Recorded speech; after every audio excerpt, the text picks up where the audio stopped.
Bueno, don Eduardo, ¿cómo vio el encuentro de la esperanza? Pues esperanzador. Esperemos que de La foto verdad, es esperanzadora. de acuerdo, los contenidos es lo clave y sobre todo los compromisos, que efectivamente haya un compromiso de todas las partes, porque aquí no estamos hablando de los unos, de los otros, no, de todo el mundo, para bajarle el tono a la agresividad, a la violencia verbal, que es lo que está generando demasiadas tensiones en Colombia, es lo que tiene muy preocupado a todo el mundo. De hecho, muchas de las personas que salieron a marchar el fin de semana, pues esa era su preocupación. Bajar el tono precisamente. Una de las personas quien estuvo presente de los poderes públicos aquí en nuestro país, estuvo presente allí en esa reunión, fue la defensora del pueblo. Fue la defensora Iris Marín. La saludamos muy amablemente hasta ahora. Defensora, buenos días. Hola, buenos días a ustedes, Juan Camilo Eduardo. ¿Usted cómo vio la reunión, defensora? ¿Cómo le fue? Bien, yo creo que estuvo bien, creo que hubo un gesto muy importante, bueno, primero de parte de la Iglesia Católica de propiciar este encuentro entre las altas autoridades del Estado.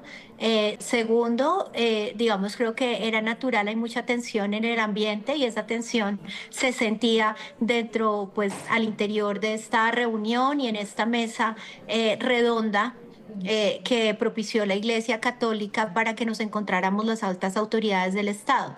Pero también creo que hay que resaltar, y es lo que para mí fue lo más importante, la disposición de escucha, de estar ahí, de dejar de lado palabras que pudieran ser de ofensa o de reclamo para generar una tónica de respeto, de escucha, de transparencia y de tratar de unirnos como instituciones. Yo creo que eso fue muy positivo.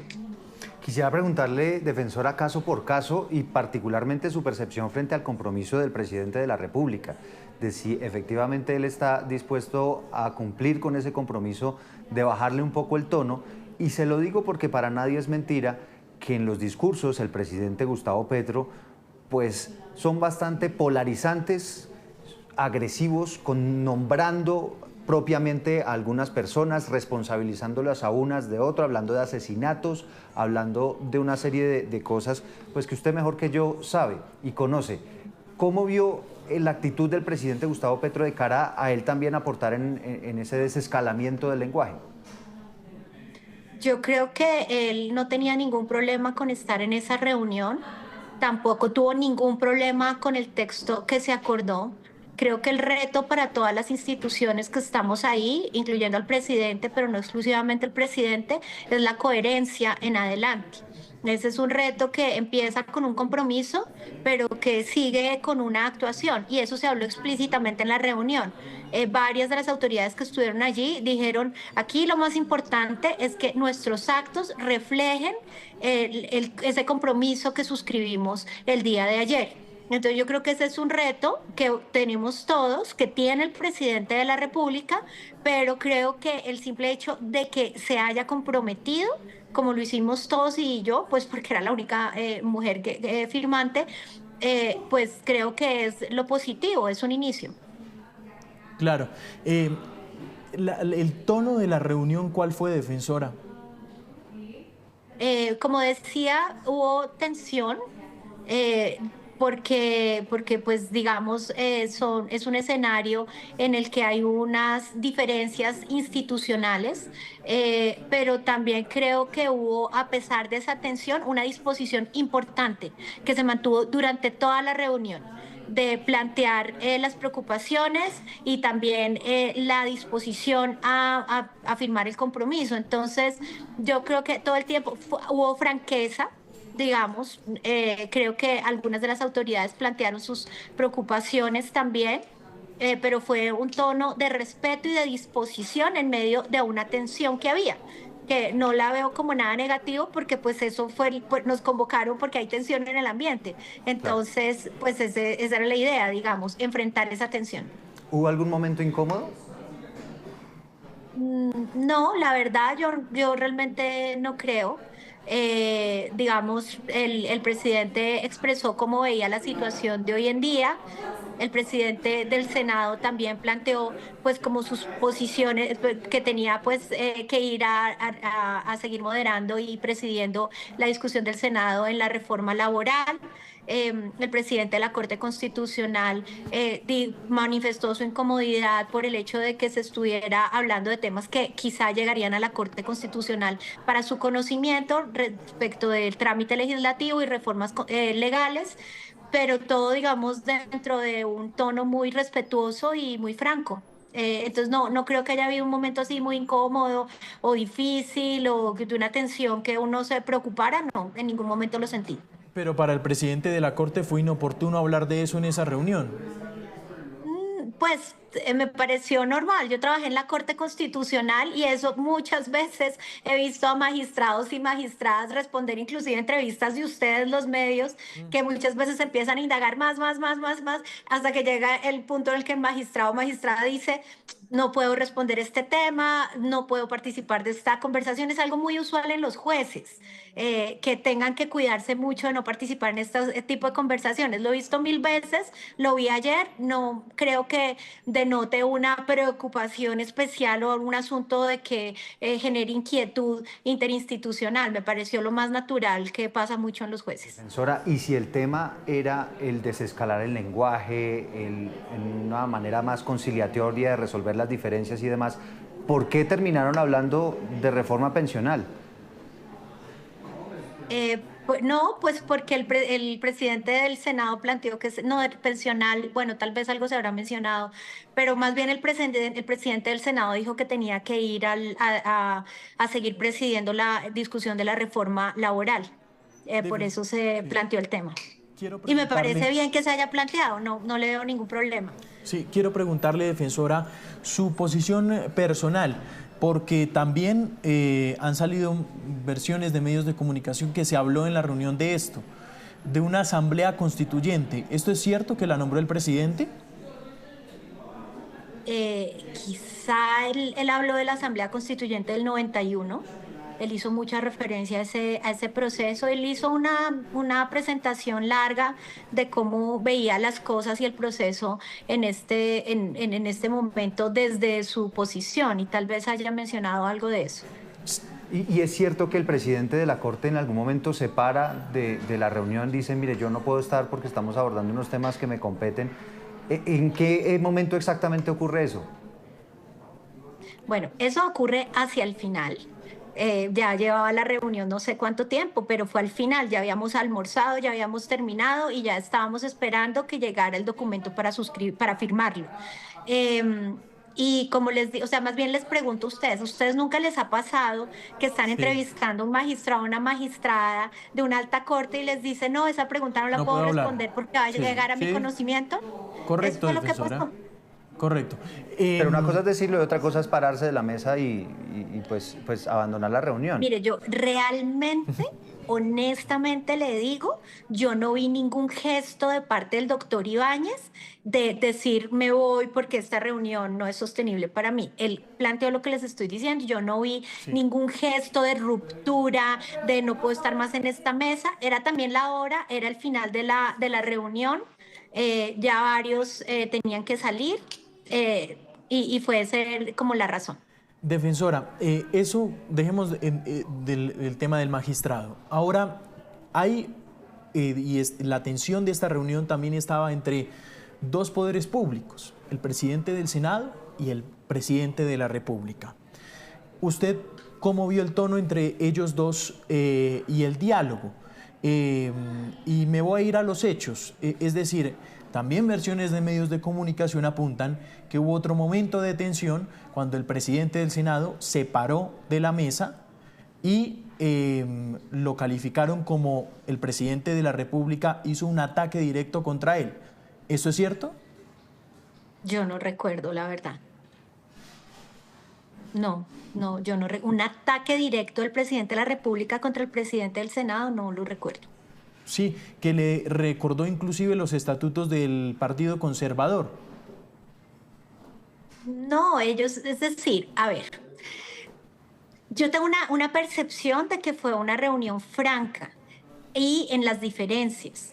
para nadie es un secreto que el presidente de la República tiene unas posiciones distintas a las del presidente del Senado sobre algunas de las reformas. Y eso se habló, pero que yo haya visto un ataque personal, agresividad, un comentario desobligante, no lo vi. Pero es decir, sí terminaron de alguna manera dirimiendo esas diferencias o por lo menos intentando hacerlo, hablando de temas puntuales en la reunión, más allá de decir, mire, sí, es cierto que hay unas diferencias y demás, miremos más bien cómo hacemos para tramitarlas y para evitar que esto escale en el lenguaje, o efectivamente hubo temas puntuales que se abordaron ahí en ese encuentro. Lo que pasa es que el objetivo de la reunión era manifestar públicamente un compromiso y una invitación a la sociedad a partir de la unión de las instituciones. Ese era el único consenso al que nos estaban invitando a llegar. Y ese fue el único consenso que se intentó digamos, abordar y definir entre las personas que representamos a las instituciones que estábamos allí. Por consiguiente, el intercambio de opiniones entre varias personas, entre ellas el presidente de la República y el presidente del Senado, no tenía como objetivo llegar a un consenso sobre ninguna reforma o los temas que intercambiaron. Cada cual planteó su punto de vista de una manera pues sana dentro de la democracia y la diferencia. No le veo ahí ningún, digamos, no solo que no hubo una discusión o un momento desagradable, sino que además tampoco era el objetivo en ese momento llegar a un acuerdo. No era el escenario. Doctora Marín, ya para terminar, para saludar al presidente de la Cámara, me gustaría cambiarle de tema. Ustedes han firmado una carta muy interesante, inclusive con organizaciones internacionales, de compromiso electoral. ¿En qué consiste este compromiso electoral que ustedes han firmado? Bueno, mire, realmente es una convocatoria que hicimos desde la Defensoría del Pueblo con apoyo de la Conferencia Episcopal, igualmente pues que estaba convocando ayer a la reunión, de la MAP-OEA, de la Misión de Verificación de Naciones Unidas y de ONU Derechos Humanos. Es un compromiso que va dirigido a todos los movimientos políticos y a todos los aspirantes a la presidencia de la República. Esta convocatoria busca que se unan en torno a 9 compromisos. Esos 9 compromisos los voy a leer rápidamente los titulares: es defender la primacía de la vida, adoptar una política de no violencia, respetar las instituciones y las reglas del ordenamiento jurídico, defender la democracia, promover el lenguaje constructivo y eliminar la estigmatización, garantizar la difusión de información veraz, acoger el diálogo como compromiso democrático, reconocer la juventud, apoyar y respetar las manifestaciones y protestas pacíficas. Ya ha sido suscrito por muchos partidos políticos, movimientos, candidatos, candidatas o aspirantes a la presidencia de la República. El compromiso incluye aceptar un mecanismo de monitoreo de parte de la Misión de Observación Electoral y la Defensoría del Pueblo, que con el apoyo de estos garantes internacionales van a estar como garantizando, valga la redundancia, este tema. Está apoyado también por la Unión Europea, por las embajadas de muchísimos países. En Twitter yo he estado retrinando pues los apoyos de múltiples embajadas, cada vez más creciente, también del Reino Unido, y hay una invitación también a las altas instituciones del Estado a suscribirlo para que en el marco de las competencias de cada cual pues contribuya a este compromiso por un proceso electoral libre y en paz. Varios movimientos políticos me pidieron que primero firmara el presidente de la República. Me dijeron, si el presidente no está, no va a haber garantías para ese proceso electoral libre y en paz. Entonces ayer, al finalizar la reunión, le planteé esta propuesta al presidente. Yo ya le había comentado, pero ayer le insistí y le dije la importancia que firmara, y el presidente de la República lo suscribió el día de ayer. Bueno, ahí está una de tantas buenas noticias de esta reunión entonces. Defensora, le agradecemos mucho estos minutos aquí en Noticias Caracol en vivo. Bueno, transmitan la buena noticia de que nos podemos sentar juntos y juntas en una mesa redonda, a hablar sin agresividad. Creo que esa es la noticia, si me permiten la sugerencia. Muchas gracias, defensora. Suscrito esos compromisos, todo eso importante. Sí, claro. Claro, defensora, un abrazo. 9:59 minutos de la mañana. Voy a saludar al presidente de la Cámara de Representantes, Jaime Raúl Salamanca. Señor Salamanca, buenos días. Hola, buenos días. Un saludo para ustedes dos y para los televidentes. La misma pregunta de la defensora, ¿cómo le fue? Bueno, fue una reunión muy especial, con mucho simbolismo, con un contenido muy grande de mensaje hacia el país, de introspección y de reflexión sobre lo que significa tener una responsabilidad como la que tenemos todos quienes estábamos sentados en esta mesa.